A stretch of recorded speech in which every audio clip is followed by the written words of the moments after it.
Assalamualaikum warahmatullahi wabarakatuh. Yang terhormat selaku dosen pengampu pada mata kuliah Islam dan Ilmu Pengetahuan, Ibu Dr. Handa Fatmawati, MPD, Program Studi Manajemen Pendidikan Islam, Fakultas Ilmu Tarbiyah dan Keguruan, Universitas Islam Negeri Raden Fatah, Palembang. Saya, Tarisa Nur Sakinah, NIM 230410800178, yang akan menjelaskan pada materi Tauhid sebagai landasan paradigma keilmuan. Pengertian Tauhid. Tauhid berasal dari bahasa Arab yang merupakan wahadan yuwahidu tauhidan, yang berarti mengesahkan Allah Subhanahu wa Ta'ala. Secara bahasa, Tauhid berarti menyatukan, menjadikan satu, atau menyifati dengan kesatuan. Oke, selanjutnya itu ada definisi Tauhid menurut para ahli. Yang pertama, menurut Syekh Muhammad Abduh, adalah ilmu yang membahas wujud Allah Subhanahu wa Ta'ala, sifat-sifat yang wajib disifatkan kepadanya, sifat-sifat yang sama sekali wajib dilenyapkan darinya. Ilmu Tauhid juga membahas tentang Rasul-Rasulnya, meyakini kerasulan mereka, sifat-sifat yang boleh ditetapkan pada mereka dan apa yang terlarang dinisbatkan kepada mereka.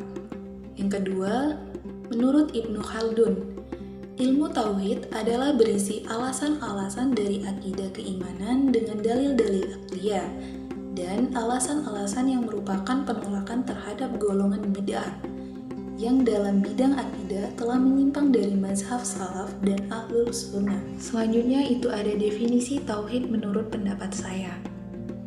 Jadi, dapat disimpulkan, pengertian Tauhid adalah dasar agama Islam yang menjadikan Allah Subhanahu wa Ta'ala satu atau esa. Juga menyatakan keesaan Allah Subhanahu wa Ta'ala. Keesaan Allah berarti Allah satu dan tidak ada Tuhan selain Allah Subhanahu wa Ta'ala. Tauhid bisa dilihat dari kalimat syahadat yang berbunyi asyhadu alla ilaha illallah wa asyhadu anna muhammadar rasulullah. Syahadat ini menunjukkan bahwa Tauhid adalah inti dan landasan seluruh ajaran Islam. Selain itu juga mempelajari keesaan Allah, Rasul, dan Nabi-Nabi dalam Islam. Serta sebagai sikap meyakini bahwa Allah Subhanahu wa Ta'ala Maha Suci yang tidak memiliki kekurangan sedikit pun. Selanjutnya ada dalil yang menjelaskan tentang ilmu pengetahuan, yang sebagaimana dijelaskan dalam Quran Surat Al-Mujadalah ayat 11. A'udzu billahi minasyaitonir rajim. Bismillahirrahmanirrahim. Ya ayyuhalladzina amanu idza qila lakum tafassahu fil majalis fafsahu yafsahillahu lakum wa idza qila anfudhu fanfudhu yarfa'illahu alladhina amanu minkum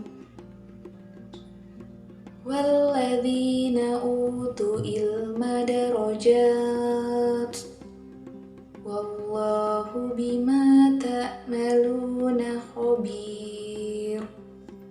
Yang artinya, wahai orang-orang yang beriman, apabila dikatakan kepadamu berilah kelapangan di dalam majelis-majelis, lapangkanlah. Niscaya Allah akan memberi kelapangan untukmu. Apabila dikatakan berdirilah, berdirilah. Maka niscaya akan mengangkat orang-orang yang beriman di antaramu dan orang-orang yang diberi ilmu beberapa derajat.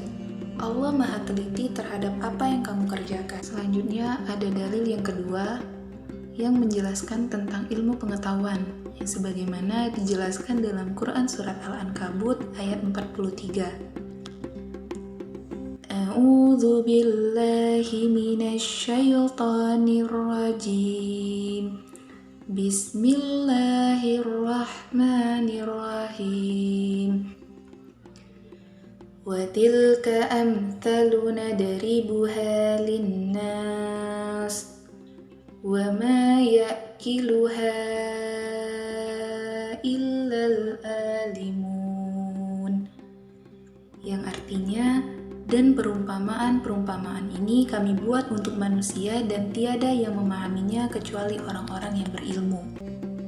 Oke, selanjutnya dapat dijelaskan di sini, tauhid sebagai landasan paradigma keilmuan, yang dimana dalam konteks paradigma keilmuan, tauhid mengacu pada pandangan bahwa segala sesuatu dalam alam semesta ini berasal dari satu sumber yang sama, yaitu Allah Subhanahu wa Ta'ala.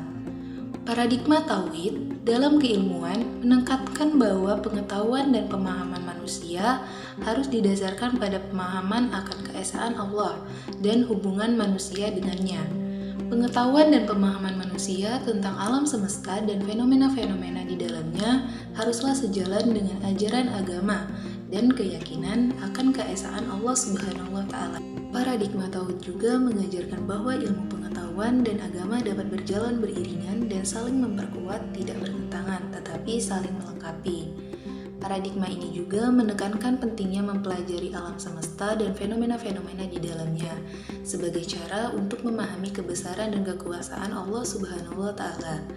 Dengan mempelajari alam semesta, manusia dapat menghargai keindahan dan kompleksitas ciptaan Allah Subhanahu wa Ta'ala. Selain itu juga menekankan pentingnya etika dan moral dalam penggunaan pengetahuan. Pengetahuan yang diperoleh harus digunakan untuk kebaikan dan kemaslahatan umat manusia, serta harus sesuai dengan nilai-nilai agama yang mengajarkan keadilan, kebenaran, dan kasih sayang. Jadi, kesimpulan paradigma tauhid dalam keilmuan itu mengajarkan bahwa pengetahuan dan pemahaman manusia harus didasarkan pada keyakinan dan keesaan Allah Subhanahu wa Ta'ala. Paradigma ini menekankan pentingnya mempelajari alam semesta dan fenomena-fenomena di dalamnya, serta penggunaan pengetahuan yang sesuai dengan nilai-nilai agama. Sekian materi yang dapat saya sampaikan. Apabila ada kesalahan dan kekurangan, saya meminta maaf. Billahi taufiq wal hidayah. Wassalamualaikum warahmatullahi wabarakatuh.